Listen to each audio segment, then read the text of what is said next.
Find the derivative of fx equals 1 over x plus 1 over square root x.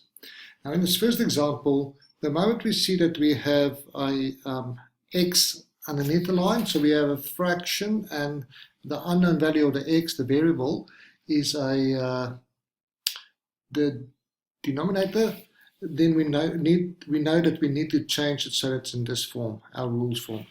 So what I'm going to do is I'm going to say this equals 1, this x to the power 1, if it goes above the line it becomes x to the power minus 1, plus, now the square root of x is x to the power half, but if it goes above the line it becomes x to the power minus a half. So that is still fx. I haven't changed anything, I've just simplified it.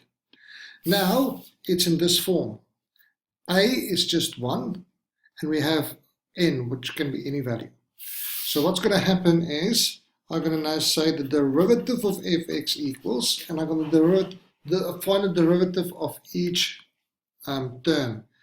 The negative 1 is going to go to the front, it becomes negative x to the power minus 1, and remember we subtract 1 according to my rule, n minus 1.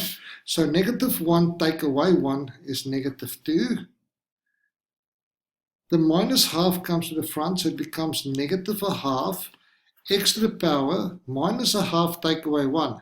Now I'm going to do this in a step now, but that is minus a half, take away 1, and I'm going to write 1 as 2 over 2, because then I've got easy fractions, so that equals 1. I'm going to rewrite it with positive value, so this is going to be negative 1 over, and this bit is going to go underneath the line as x to the power positive 2. Then I'm going to have minus the 1. The 2 is already underneath the line. This will become x to the power minus 2. Take away 2 over 2 is negative 3 over 2. And if this negative 3 over 2 goes underneath the line, it becomes positive 3 over 2. Now, you can leave it like this.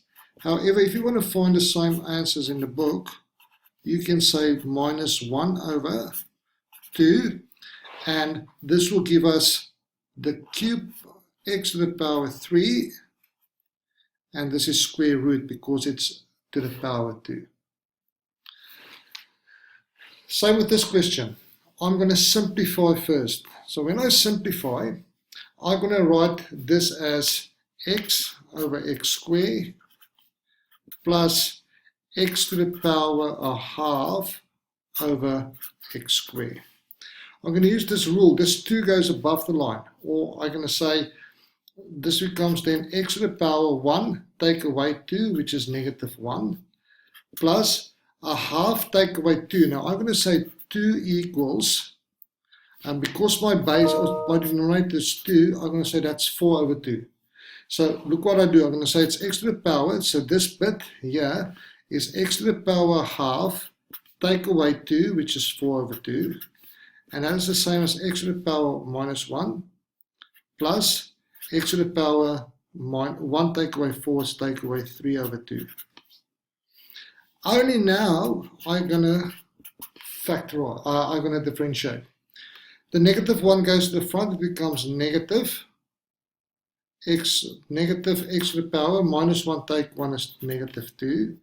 The negative 3 over 2 goes to the front, negative 3 over 2, x to the power minus 3 over 2 take away 1. Now take away 1 is the same as take away 2 over 2. So negative 3 over 2 take away 2 over 2 is negative 5 over 2. I'm just going to write that now as a positive powers. So the negative, so that will be negative. That x minus 2 is going to go underneath the line as x squared. So that means there's a 1 there. Take away, the 3 stays there. The 2 is underneath the line. And this thing goes underneath the line as a positive 5 over 2. If you want to, you can rewrite this. So you're going to say minus 1 over x squared. Take away 3 over 2. And this is x to a half is the same as the square root of x to the power 5. You might even find that your book gives you a different answer because this is then x squared, square root x.